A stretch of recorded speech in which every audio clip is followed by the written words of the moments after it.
The morning sun cast long shadows across the military airfield as Captain Sarah Chun approached the massive Apache helicopter. The rotor blades gleamed like deadly wings against the desert sky. She had prepared countless aircraft for combat missions, but something about today felt different.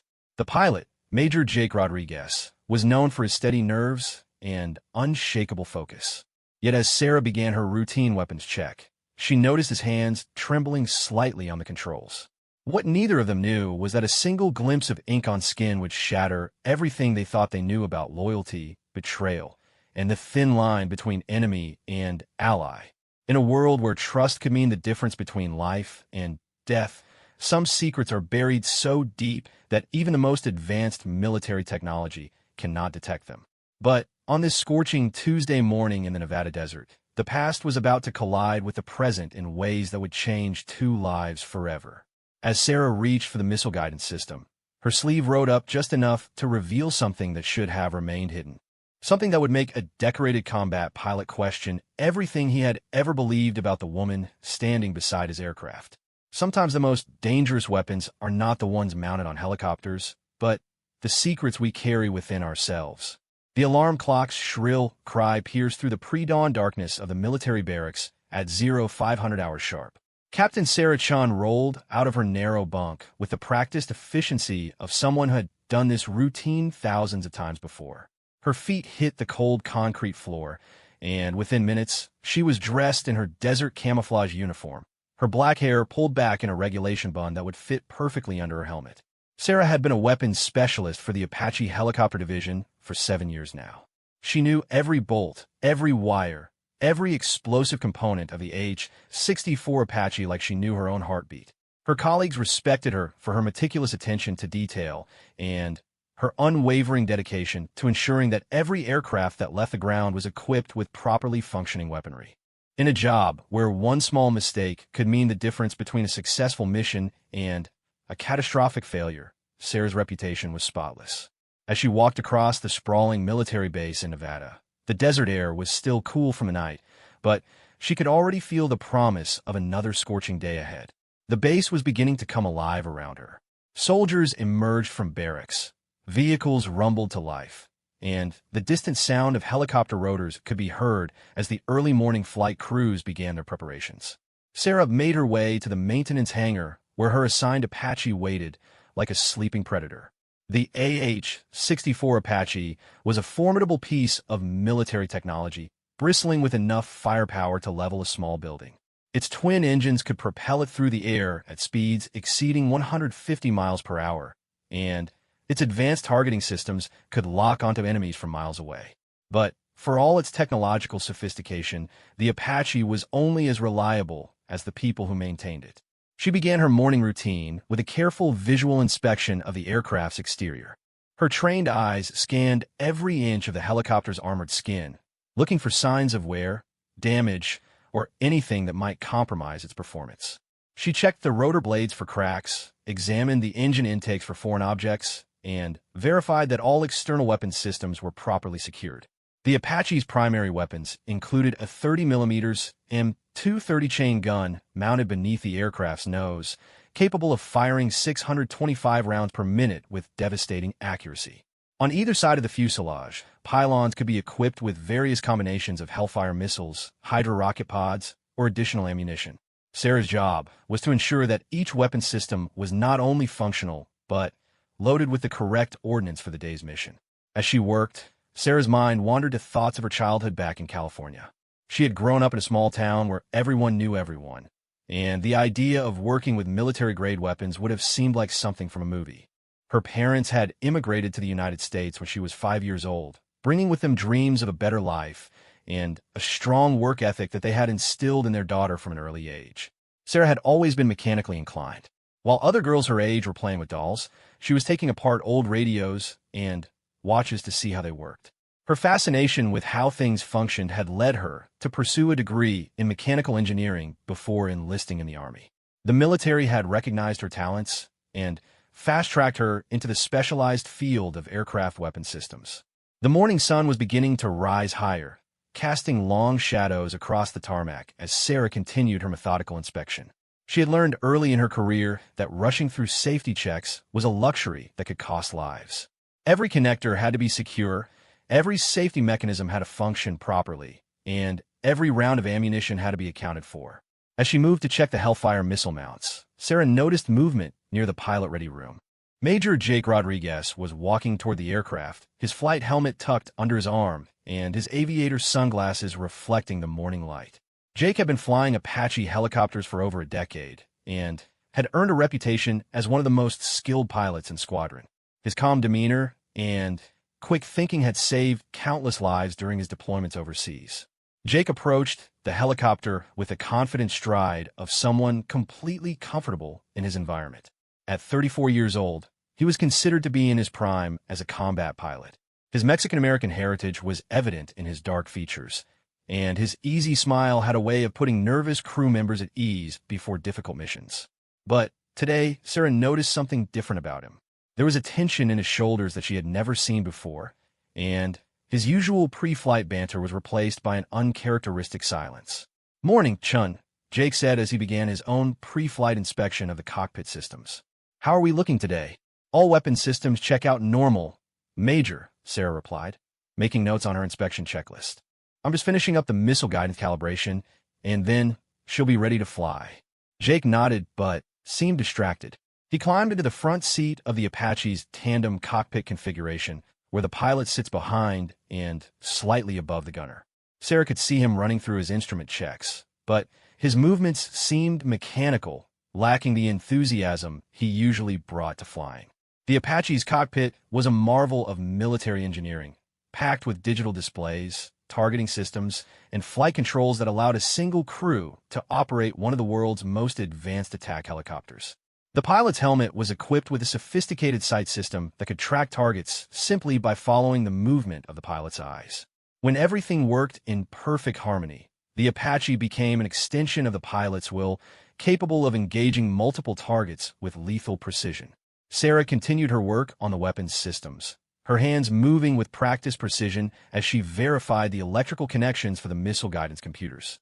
Each Hellfire missile was a precision weapon capable of striking targets from several miles away with devastating accuracy. The missiles used a combination of laser guidance and onboard computers to home in on their targets, making them nearly impossible to evade once launched. As she worked, Sarah became aware that Jake was watching her more intently than usual.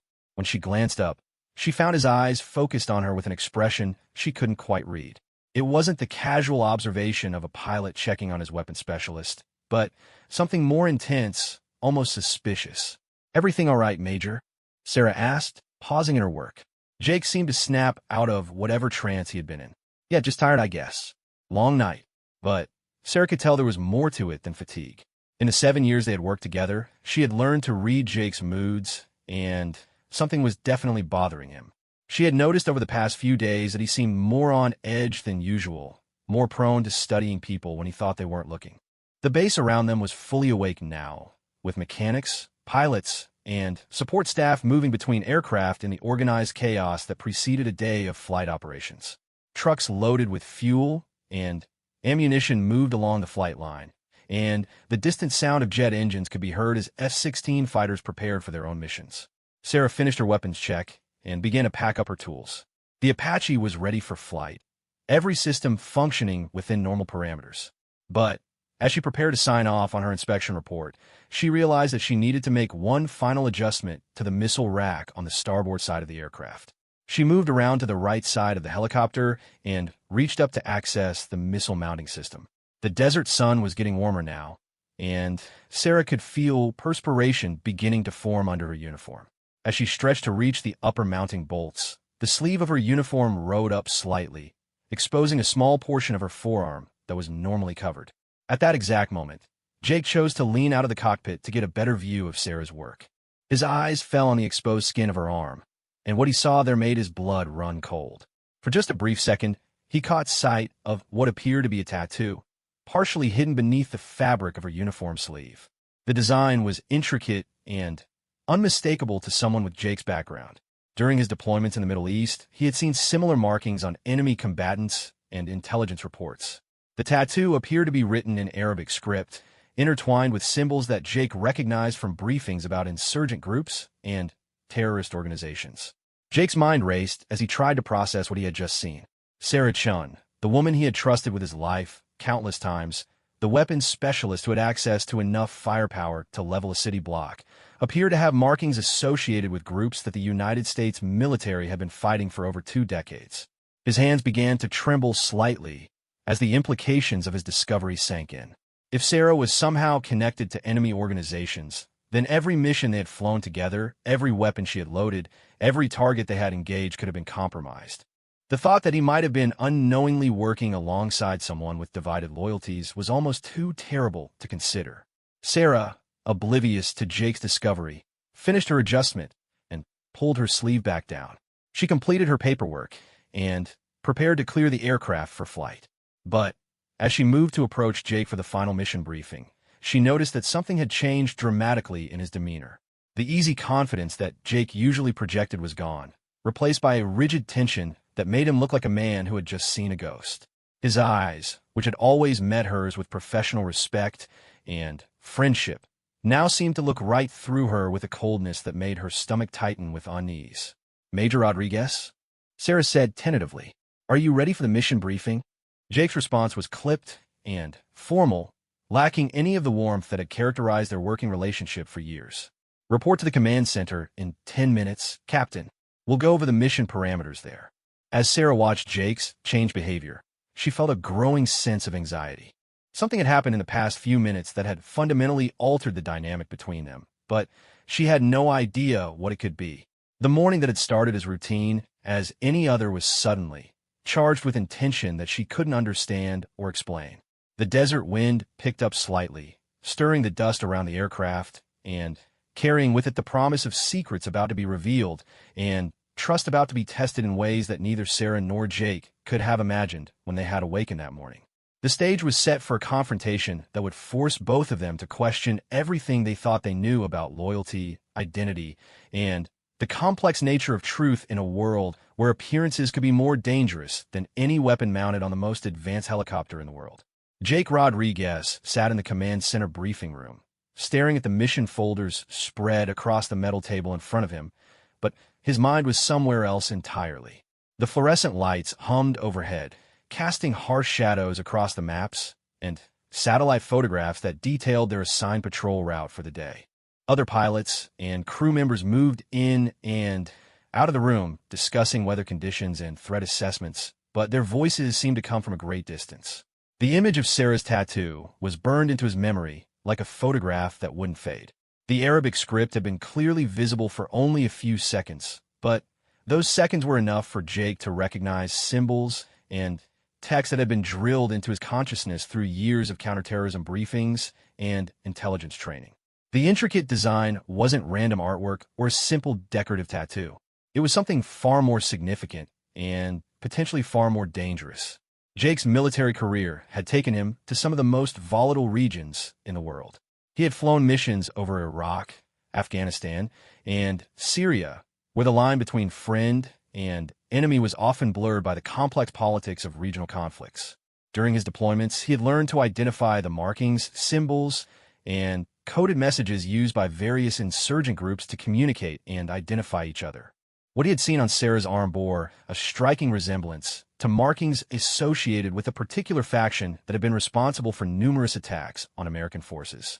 The Arabic text, from what Jake could remember, appeared to include words that roughly translated to concepts of resistance and martyrdom.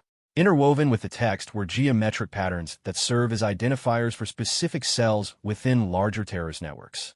As Jake tried to calm his racing thoughts, he considered the possibility that he might be mistaken. Tattoos could have many different meanings, and Arabic script was used in many contexts that had nothing to do with terrorism or anti-American sentiment. Perhaps Sarah's tattoo was religious in nature, or maybe it commemorated a family member or cultural heritage. But the specific combination of symbols and text was too specific, too close to known terrorist markings, for Jake to dismiss his concerns easily. The more Jake thought about it, the more details from his years of working with Sarah began to take on new significance. He remembered conversations where Sarah had seemed unusually knowledgeable about Middle Eastern politics and military strategies. At the time, he had attributed her insights to professional interest and thorough research, but now he wondered if her knowledge came from more personal sources. There had been occasions when Sarah had asked questions about mission targets and operational details that went beyond what was necessary for her role as a weapons specialist. She had shown particular interest in learning about the intelligence sources that identified their targets and the methods used to verify the accuracy of their strikes. Jake had always been happy to share information with a colleague he trusted, but now those conversations seemed potentially sinister. Sarah entered the briefing room right on schedule, carrying her tablet computer and mission notes with the same professional efficiency she brought to every aspect of her job. But Jake noticed things about her appearance and behavior that he had never paid attention to before. The way she wore her uniform sleeves slightly longer than regulation might require. The careful way she positioned herself so that her arms were rarely exposed. Small details that might mean nothing or might indicate a deliberate effort to conceal something. "Good morning, Major," Sarah said, taking her usual seat across from Jake at the briefing table. "I've completed all pre-flight checks on the weapon systems. Everything is green across the board." Jake struggled to maintain his composure as he looked at the woman he had considered not just a colleague, but a friend. Sarah's professional demeanor was exactly what he had come to expect over the years they had worked together. But now he found himself studying her face for signs of deception or hidden agendas. "Thank you, Captain," Jake replied, his voice more formal than usual. "Let's review today's mission parameters." The mission they had been assigned was a routine patrol along the border between Nevada and California, designed to test new targeting software and provide training for recently deployed personnel. It should have been a straightforward flight with minimal risk and clear objectives. But Jake's newfound suspicions about Sarah cast everything in a different light. If Sarah was somehow connected to hostile organizations, this training mission could provide her with valuable intelligence about American military capabilities and procedures. She would have access to classified information about weapons systems, targeting protocols, and operational tactics that could be extremely valuable to enemy forces. The thought that he might be unknowingly facilitating espionage made Jake's stomach churn with a mixture of anger and betrayal. As they went through the mission briefing, Jake found himself paying closer attention to Sarah's questions and comments. When she asked about the range capabilities of their new missile guidance systems, was she gathering technical intelligence? When she inquired about backup communication protocols, was she looking for vulnerabilities that could be exploited by hostile forces? Sarah seemed to notice the change in Jake's behavior. Her questions became more tentative, and she began to study his face with growing concern. The easy camaraderie that had always characterized their professional relationship was replaced by a tension that neither of them could ignore. "Is everything all right, Major?" Sarah finally asked. "You seem distracted today." Jake forced himself to meet her eyes, searching for any sign of the deception he now suspected. "Just focused on a mission, Captain. We need to make sure everything goes smoothly today." But Sarah wasn't convinced. She had worked with Jake long enough to know when something was bothering him, and his current behavior was completely out of character. The way he avoided making direct eye contact, the formal tone he was using instead of his usual friendly manner, and the subtle way he seemed to be studying her every move all indicated that something had changed dramatically between them. After the briefing concluded, Jake made an excuse about needing to check weather reports and left Sarah alone in the command center. He immediately went to his personal computer and began searching through classified databases for information about terrorist markings and identification symbols. Using his security clearance, he accessed intelligence reports from various Middle Eastern operations and compared his memory of Sarah's tattoo with documented examples of insurgent markings. What Jake found in the databases made his worst fears seem increasingly justified.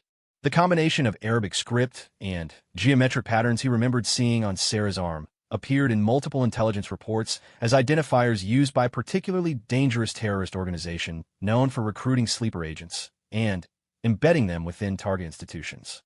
According to the intelligence files, this organization had a sophisticated network of operatives who lived seemingly normal lives while secretly gathering information and waiting for orders to carry out attacks or sabotage operations.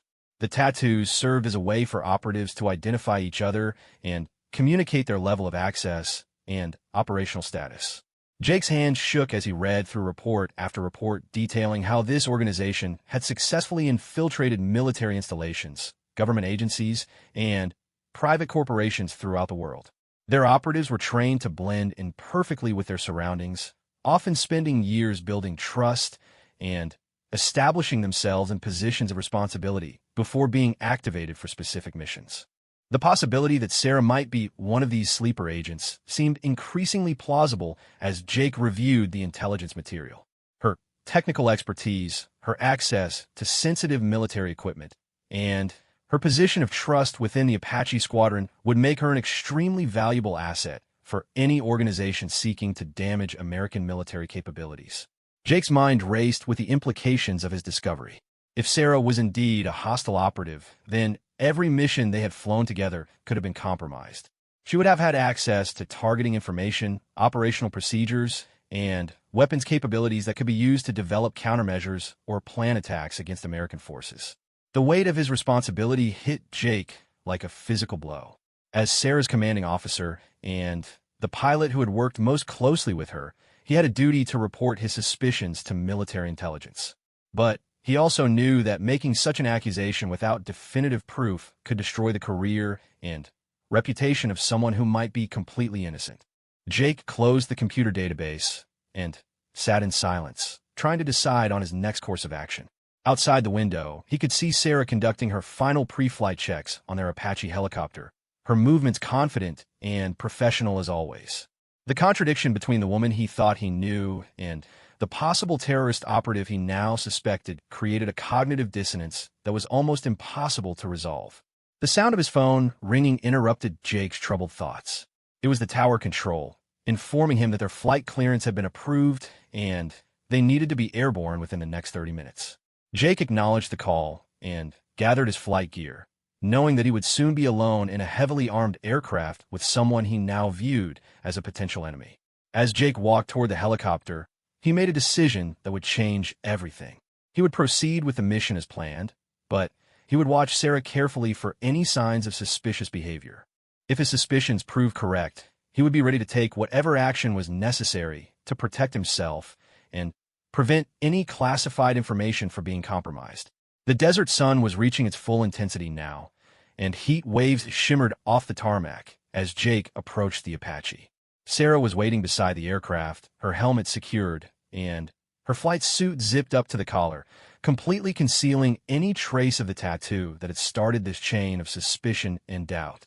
"Ready for takeoff, Major," Sarah called out as Jake climbed into the pilot's seat. "Roger that, Captain," Jake replied, his voice steady despite the turmoil in his mind. "Let's get this bird in the air." As the Apache's engines spooled up and the rotor blades began to turn, Jake couldn't shake the feeling that this would be unlike any mission he had ever flown. The woman sitting in front of him, operating the weapons systems that could destroy entire buildings, might be his greatest enemy. And he was about to take her into the sky, alone and far from any backup, armed with enough firepower to level a small town. The helicopter lifted off the ground, rising into the clear desert air with Sarah and Jake inside, each harboring secrets that could prove deadly to the other. The mission that had started as a routine training flight was about to become something far more dangerous, as trust gave way to suspicion and the line between ally and enemy became increasingly blurred. The Apache helicopter rose steadily into the crystal-clear Nevada sky, its twin-turbine engines producing a distinctive rhythmic thrum that vibrated through the aircraft's armored frame. Below them, the desert landscape stretched endlessly in all directions, a tapestry of brown and tin broken only by the occasional road or military installation. Jake maintained a steady climb to their assigned altitude of 8,000 feet, his hands moving automatically across the flight controls while his mind remained focused on the woman seated in front of him. Sarah occupied the front seat of the tandem cockpit configuration, surrounded by the sophisticated targeting and weapons control systems that made the Apache one of the most lethal aircraft in the world. Her helmet-mounted display system allowed her to designate targets simply by looking at them, while her hands danced across the various control panels with the practiced efficiency of someone who had operated these systems thousands of times before. From his position in the rear seat, Jake had an unobstructed view of Sarah's every movement. He watched as she ran through her standard in-flight checks, verifying that all weapons systems were functioning properly and that their communication links with base control were secure.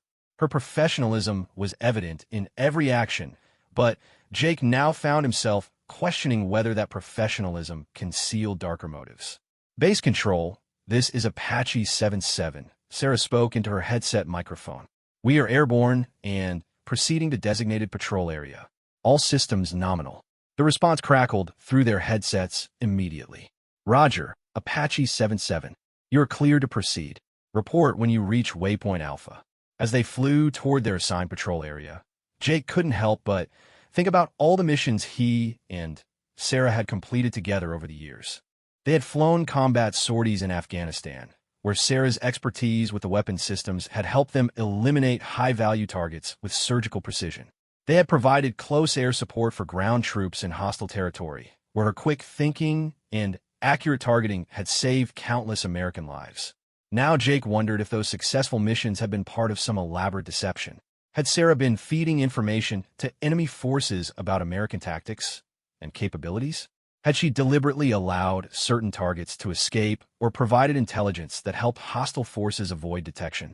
The questions multiplied in Jake's mind like a virus, infecting every positive memory he had of their partnership. The desert landscape below them was marked by a series of training ranges where various military units practiced with live ammunition. Jake could see the scarred earth where countless explosions had left their marks, and the geometric patterns of target arrays that helped soldiers hone their skills with everything from rifles to artillery. It was a reminder of the constant preparation required to maintain American military superiority, and the thought that this superiority might be compromised by enemy infiltration made Jake's anger burn hotter. Major, I'm picking up some unusual radio traffic on the emergency frequencies, Sarah reported, her voice calm and professional. Should I investigate? Jake's suspicion immediately flared. Was this part of some prearranged signal system? Was Sarah using their communication equipment to contact hostile agents? His paranoia was beginning to override his rational thinking, and he had to force himself to respond normally. Negative, Captain. Maintain our current course and monitor normal tactical frequencies only. Sarah acknowledged the order, but Jake could see her adjusting the radio controls anyway. He watched carefully as her fingers moved across the communication panel, trying to determine if she was following his instructions or pursuing her own agenda. The fact that he was now suspicious of every action made it impossible for him to evaluate her behavior objectively. As they approached their first waypoint, Jake noticed that Sarah was taking more detailed notes than usual about their flight path and the terrain features below them. She was photographing various installations with the Apache's onboard camera systems, ostensibly for the post-mission report, but Jake wondered if those images were destined for other recipients. The Apache's advanced sensor systems provided them with a detailed view of everything within a 50-mile radius. The aircraft's radar could track multiple targets simultaneously, while its infrared cameras could detect heat signatures from vehicles, buildings, and personnel on the ground. In the right hands, this intelligence-gathering capability could provide valuable information about American military installations and activities. Base control, Apache 77 reporting Waypoint Alpha, Sarah transmitted. Beginning patrol pattern as briefed. Roger, 77. Be advised, we have reports of unidentified aircraft in your vicinity. Maintain vigilance and report any contacts. The mention of unidentified aircraft sent a chill through Jake's spine. Was this part of some coordinated operation? Had Sarah somehow arranged for hostile forces to rendezvous with them in this remote area? Jake's hand moved instinctively toward the emergency communication switch that would allow him to send a distress signal directly to base security. For the next hour, they flew their assigned patrol pattern without incident. The unidentified aircraft mentioned by base control never materialized, and Jake began to wonder if his suspicions were making him paranoid. But every time he started to relax, he would remember the image of Sarah's tattoo and the intelligence reports about terrorist infiltration, and his anxiety would return in full force. During their patrol, Jake decided to test Sarah's knowledge and reactions by asking seemingly innocent questions about Middle Eastern geography and politics. He mentioned various cities and regions where American forces had operated, watching carefully for any sign that Sarah's responses revealed more familiarity with these areas than would be expected from someone who had never served there.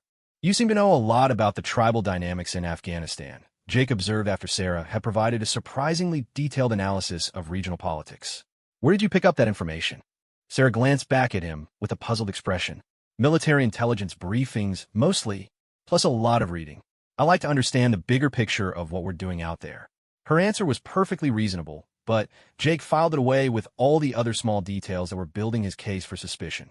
A weapons specialist didn't usually need to know about tribal politics unless she had reasons beyond professional curiosity.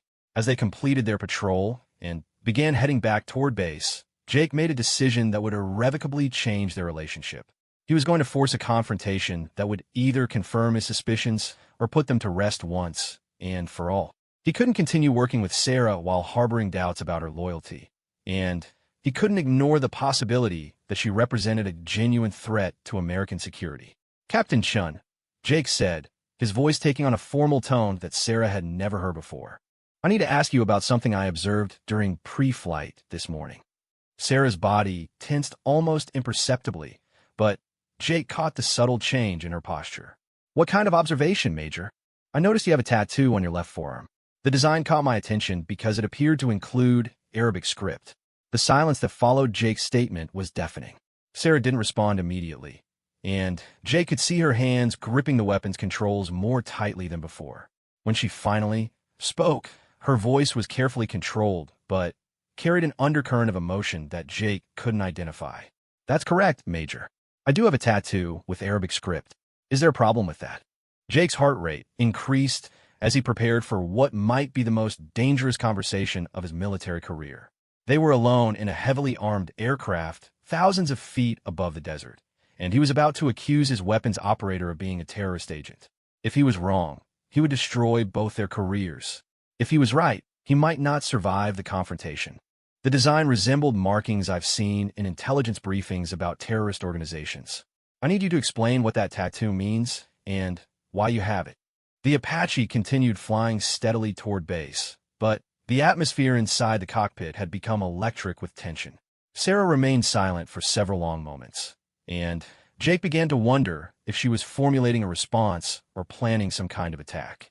His hand moved closer to the emergency controls that would allow him to take complete control of the aircraft if necessary.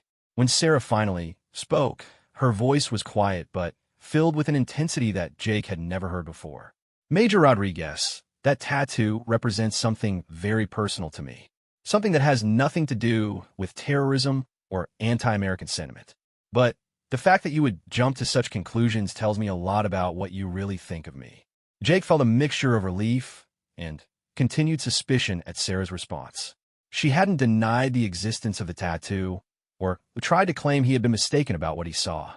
But she also hadn't provided the explanation he was demanding, and her defensive tone suggested she was hiding something important.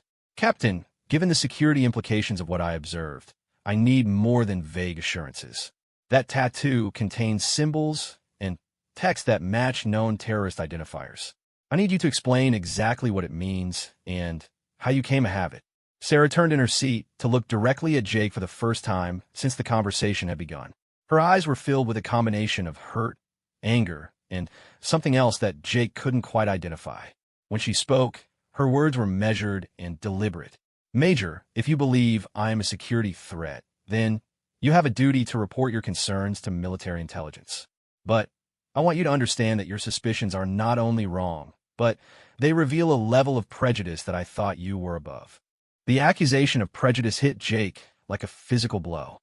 He had always prided himself on his ability to work with people from all backgrounds without letting stereotypes cloud his judgment. But now Sarah was suggesting that his suspicions were based on racial or cultural bias rather than legitimate security concerns. "This isn't about prejudice, Captain. This is about specific symbols and markings that have been identified as terrorist indicators. If you have an innocent explanation, then provide it. If not, then you need to understand why I have concerns." As the base came into view in the distance, both Jake and Sarah realized that their confrontation was reaching a critical point. Whatever happened in the next few minutes would determine not only the future of their working relationship, but potentially their careers and possibly their lives. The Apache helicopter that had carried them safely through so many dangerous missions was about to become the setting for a confrontation that would test everything they thought they knew about trust, loyalty, and the complex nature of truth in a world where appearances could be deadly deceiving. The ground grew larger beneath them as Jake began their descent toward the airfield, but the tension in the cockpit continued to build toward what felt like an inevitable explosion of secrets, accusations, and revelations that had been years in the making. The Apache helicopter touched down on the airfield with a gentle thud, its landing gear absorbing the impact as Jake expertly brought the aircraft to rest on the designated landing pad. The rotor blades continued to turn for several moments before gradually slowing to a stop, and the distinctive whine of the turbine engines began to fade into silence. But inside the cockpit, the tension between Jake and Sarah had reached a breaking point that seemed ready to explode at any moment. Neither of them moved to begin the standard post-flight procedures.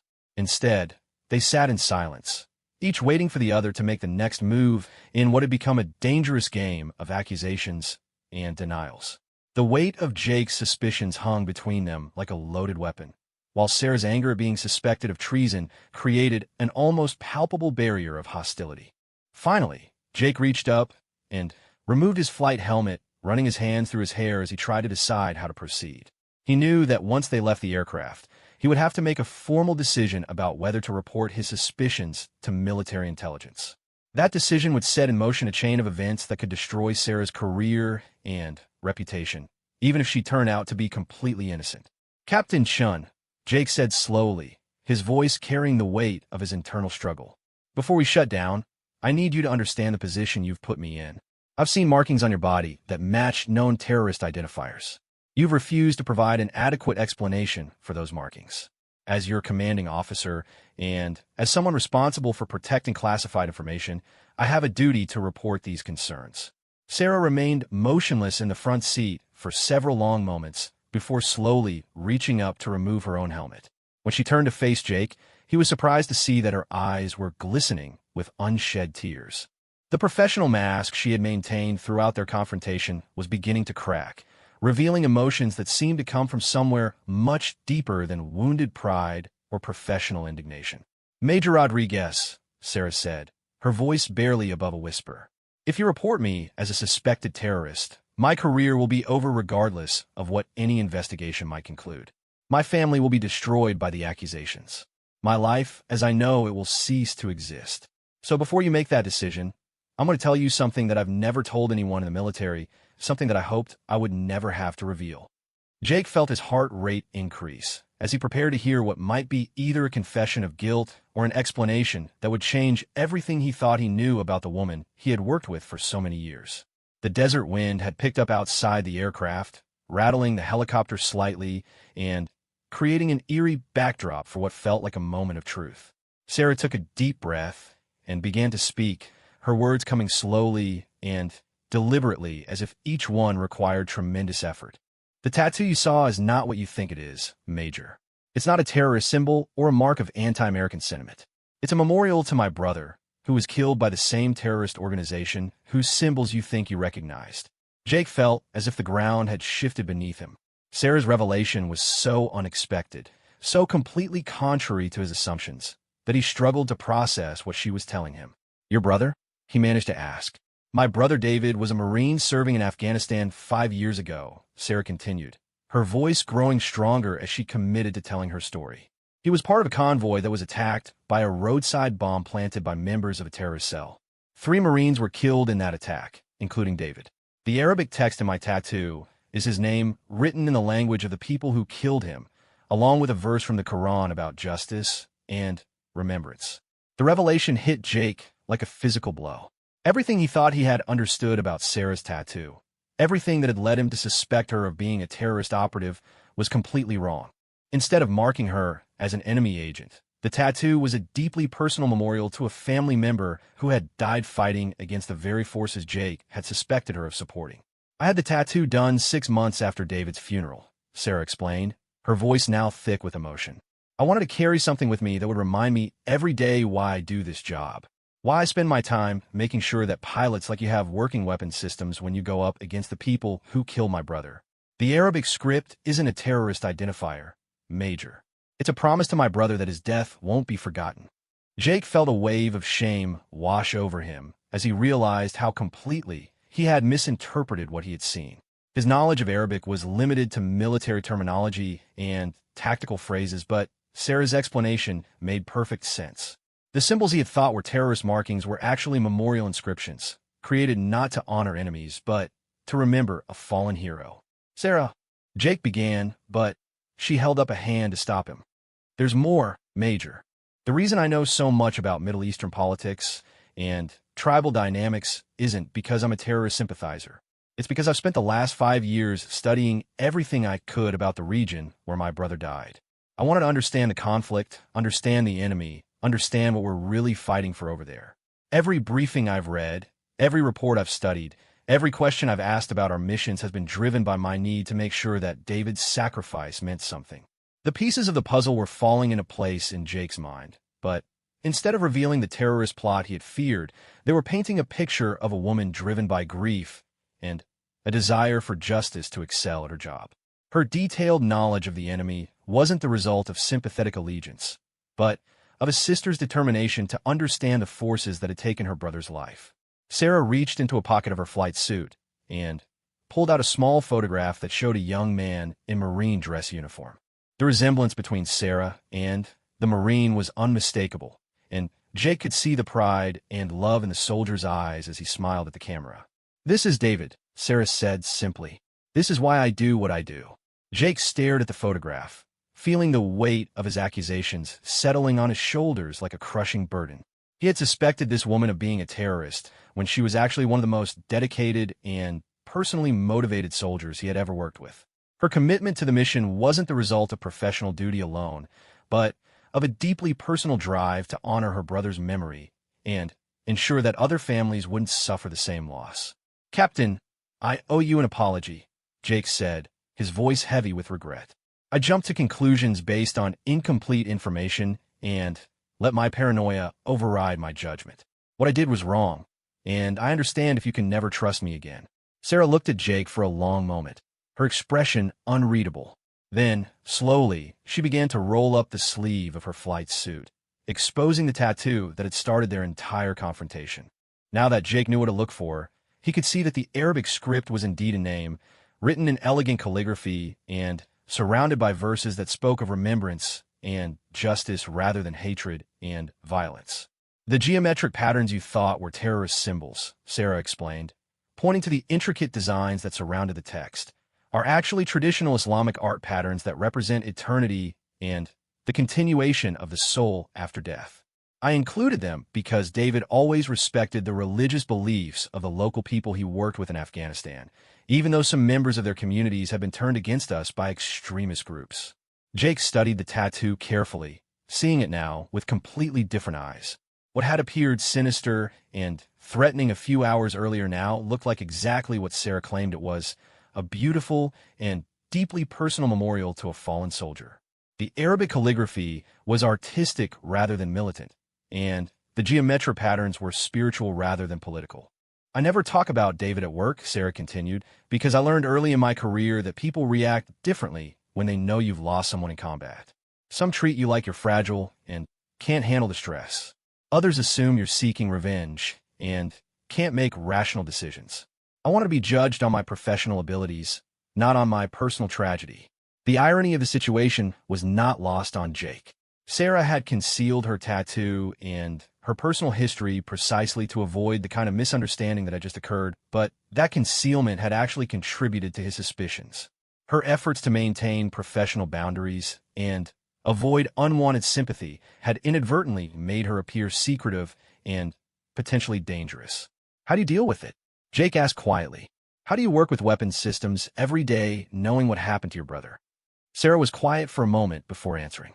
"Every missile I load, every targeting system I calibrate, every weapon I prepare for flight is one more tool that might prevent another roadside bomb from killing another Marine.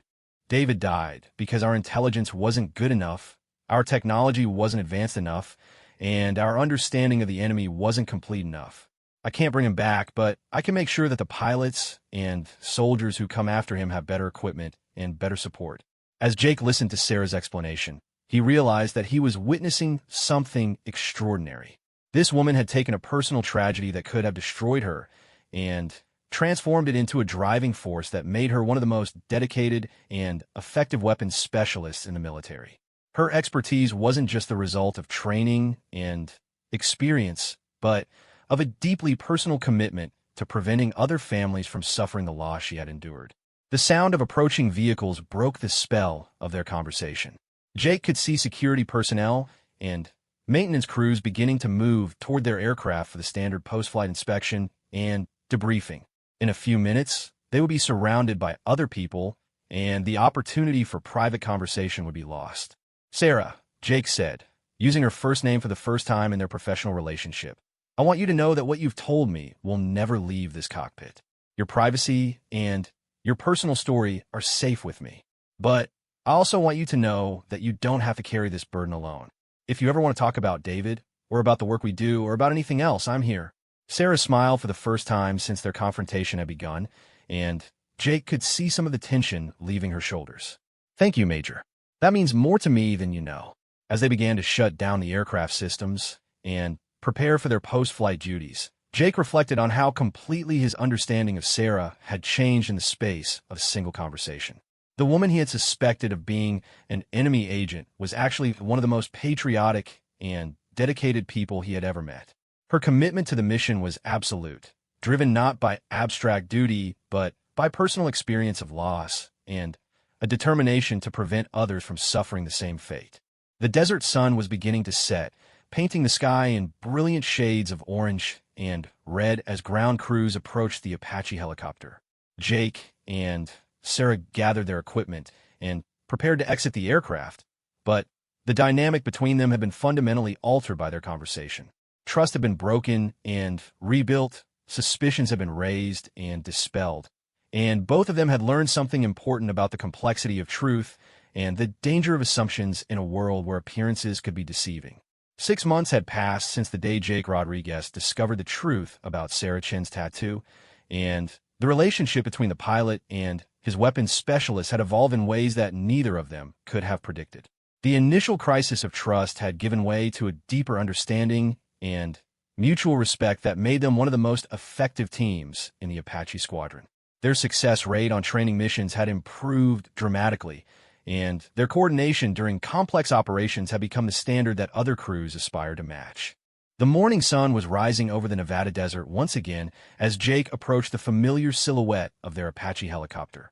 But today was different from all the routine training flights and patrol missions they had flown together over the past months. Today, they were preparing for deployment to a combat zone where their skills would be tested against real enemies in actual warfare conditions. Sarah was already at the aircraft, running through her pre-flight checks with the same meticulous attention to detail that had always characterized her work.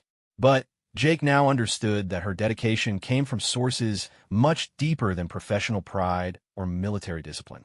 Every weapon she loaded, every system she tested, every safety check she performed was infused with the memory of her brother David and her determination to ensure that other soldiers would have the best possible equipment when they faced enemy forces. "Morning, Sarah," Jay called out as he approached the helicopter, using the first name that had become natural between them since that transformative conversation months earlier. "Good morning, Jake," Sarah replied with a smile that reflected the genuine friendship that had developed between them. "All weapons systems are checking out perfectly. She's ready for whatever we encounter over there." Their deployment orders had come through 2 weeks earlier, assigning them to a forward operating base in Syria, where American forces were conducting operations against terrorist strongholds. The mission would put them in direct confrontation with the same type of extremist organization that had been responsible for the roadside bomb that killed Sarah's brother. For Sarah, this deployment represented both an opportunity to honor David's memory and a chance to strike back against the forces that had taken him from her. Jake had watched Sarah prepare for the deployment with a mixture of admiration and concern. Her technical knowledge of enemy tactics and capabilities had proven invaluable during their mission briefings, but he worried about how she would handle the emotional stress of actually engaging the people who had killed her brother. The fine line between professional dedication and personal vengeance was one that many soldiers struggled with, and Jake wanted to make sure that Sarah's desire for justice didn't cloud her judgment during critical moments. As they completed their final preparations for departure, Jake reflected on how much his own perspective had changed since learning about Sarah's personal history. His initial suspicions had been based on superficial observations and cultural stereotypes that he was now ashamed to admit he had harbored. Sarah's story had forced him to confront his own biases and examine the assumptions he made about people based on their appearance or background.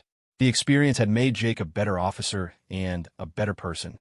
He had learned to look beyond surface appearances and to understand that people's motivations and loyalties were often much more complex than they seemed. The lesson had applications far beyond his relationship with Sarah, influencing how he interacted with all the soldiers under his command and how he approached the complex political and cultural dynamics of modern warfare. Their helicopter was part of a larger convoy preparing to depart for the Middle East, and Jake could see pilots and crew members making final preparations on aircraft throughout the hangar. The mood was serious but confident, reflecting the professional competence of the unit and their readiness to carry out whatever missions they might be assigned.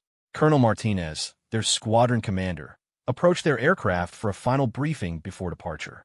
The colonel was a veteran of multiple combat deployments and had a reputation for taking care of his people while accomplishing every mission assigned to his unit. He had been instrumental in facilitating the improved relationship between Jake and Sarah after their initial crisis of trust, providing guidance and support without prying into the personal details of their conflict. Rodriguez, the colonel said as he joined them beside the helicopter, "You two have developed into one of our most effective teams over the past months. Your coordination and mutual support have been exemplary, and I'm confident you'll represent the squadron well during this deployment." "Thank you, sir," Jake and Sarah responded simultaneously, their voices reflecting both pride in the colonel's praise and determination to live up to his expectations. "I want you both to remember that combat operations are different from training flights," Colonel Martinez continued. "The stakes are higher, the stress is greater, and the margin for error is much smaller. You'll need to rely on each other more than ever, and I trust that the partnership you've built will see you through whatever challenges you encounter." As the colonel moved on to brief other crews, Jake and Sarah exchanged a look that carried years of shared experience and hard-won trust. They both knew that their deployment would test not only their professional skills, but also the personal bond that had emerged from their crisis of misunderstanding and mutual revelation. The flight to the Middle East was long and uneventful, giving both Jake and Sarah time to mentally prepare for the challenges ahead. As their transport aircraft crossed the Atlantic Ocean and then the Mediterranean Sea, they discussed their expectations for the deployment and reviewed intelligence briefings about the threats they might encounter. Sarah's knowledge of the region and its complex political dynamics proved invaluable during these conversations. Her years of studying the conflict had given her insights that complemented Jake's tactical flying experience and created a comprehensive understanding of their operational environment. Together, they developed strategies and contingency plans that would serve them well during the dangerous months ahead. When they finally arrived at their forward operating base, the reality of combat operations became immediately apparent. The base was surrounded by concrete barriers and razor wire, with guard towers providing constant surveillance of the surrounding area. The sound of helicopters and fixed-wing aircraft was constant as coalition forces maintained continuous pressure on terrorist strongholds throughout the region. Their first combat mission came just 3 days after their arrival. Intelligence had identified a terrorist training camp located in a remote valley about 50 miles from the base, and Jake and Sarah were assigned to provide air support for a ground assault by Special Operations Forces. The mission would bring them face-to-face with the same type of extremist fighters who had killed Sarah's brother, testing both their professional skills and their emotional resilience. As they flew toward the target area in the pre-dawn darkness, Jake could sense the tension in Sarah's voice over the intercom system. This was the moment she had been preparing for, both professionally and personally, for the past 5 years. Her weapon systems were loaded with precision-guided missiles and cannon ammunition that could eliminate the terrorist threat with devastating effectiveness. Apache 7-7, "This is ground control," came the voice of the Special Operations Commander over their radio. "We have visual contact with the target compound. Request immediate air support on designated coordinates." Sarah's response was calm and professional as she locked onto the target with the Apache's sophisticated targeting system. Roger, ground control. Target acquired and locked. Ready to engage on your command. Jake watched as Sarah prepared to fire the weapons that would destroy the terrorist training facility and eliminate the fighters inside. He knew that, for her, this moment represented more than just another military mission. It was a chance to strike back against the forces that had taken her brother's life and to prevent them from training other extremists who might kill more American soldiers. Hellfire missiles away, Sarah announced as she triggered the weapon system. The missiles streaked through the darkness toward their target, guided by laser designators and onboard computers to strike with pinpoint accuracy. Seconds later, the terrorist compound erupted in a series of explosions that lit up the night sky and sent shock waves across the desert valley. The ground forces reported that the mission was a complete success, with the terrorist training facility completely destroyed and dozens of enemy fighters eliminated. As Jake and Sarah flew back to base in the growing dawn light, they both knew that they had crossed a threshold from which there was no return. They were now combat veterans who had faced the enemy and emerged victorious. In the months that followed, Jake and Sarah flew dozens of similar missions, each one building on their experience and strengthening their partnership. Sarah's personal motivation never wavered, but it evolved from a desire for vengeance into a commitment to protecting other soldiers and preventing future attacks on innocent people. Her technical expertise and emotional investment in the mission made her one of the most effective weapons specialists in the theater of operations. For Jake, working with Sarah during combat operations provided daily reminders of the importance of understanding and trust in military relationships. The crisis that had nearly destroyed their partnership had ultimately made them stronger, teaching both of them valuable lessons about assumptions, prejudice, and the complexity of human motivations in times of stress and danger. As their deployment neared its end, Jake and Sarah had compiled an impressive record of successful missions and eliminated threats. They had protected countless American and coalition forces from terrorist attacks, destroyed numerous enemy strongholds, and contributed to the overall success of the campaign against extremist organizations in the region. But perhaps more importantly, they had proven that trust and understanding could overcome even the most serious misunderstandings and suspicions. Their partnership had evolved from one based on professional competence alone to one founded on mutual respect, shared purpose, and genuine friendship. They had learned to see beyond surface appearances and cultural stereotypes to understand the deeper motivations and loyalties that truly defined a person's character. On their final day in the combat zone, Sarah approached Jake with a small package wrapped in military camouflage fabric. Inside was a photograph of her brother David in his Marine uniform, along with a letter he had written to her before his deployment to Afghanistan. Jake realized that Sarah was sharing with him the most precious possession she owned, trusting him with memories that were more valuable to her than any military decoration or professional recognition. "I want you to understand why this deployment meant so much to me," Sarah said as Jake examined the photograph and letter. "David believed that we could make a difference over here, that we could help build a better future for the people caught in the middle of this conflict. Every mission we flew, every target we eliminated, every terrorist we stopped was a step toward making his dream a reality." As Jake looked at the photograph of Sarah's brother, he saw not just a young Marine who had died in service to his country, but a symbol of all the soldiers who had made similar sacrifices. The missions he and Sarah had flown together had been about more than destroying enemy targets or completing operational objectives. They had been about honoring the memory of fallen heroes and working to create a world where such sacrifices might no longer be necessary. Their deployment had transformed both of them in ways that went far beyond their professional development as pilot and weapon specialist. They had learned valuable lessons about trust, understanding, and the importance of looking beyond surface appearances to understand the deeper truths about the people around them. Most importantly, they had discovered that even the most serious conflicts and misunderstandings could be overcome through honest communication and genuine effort to understand each other's perspectives and motivations. As they prepared to return home to the United States, Jake and Sarah knew that their partnership had been forged in the crucible of combat and strengthened by the shared experience of serving together in one of the world's most dangerous environments. They had faced their enemies and emerged victorious, but they had also faced their own fears, prejudices, and assumptions, and emerged as better soldiers and better human beings. The desert sun was setting behind them as their transport aircraft lifted off from the combat zone, carrying them back toward home and whatever challenges the future might hold. But Jake and Sarah faced that future with confidence, knowing that they had proven themselves capable of overcoming any obstacle through mutual trust, professional competence, and unwavering dedication to the mission and to each other.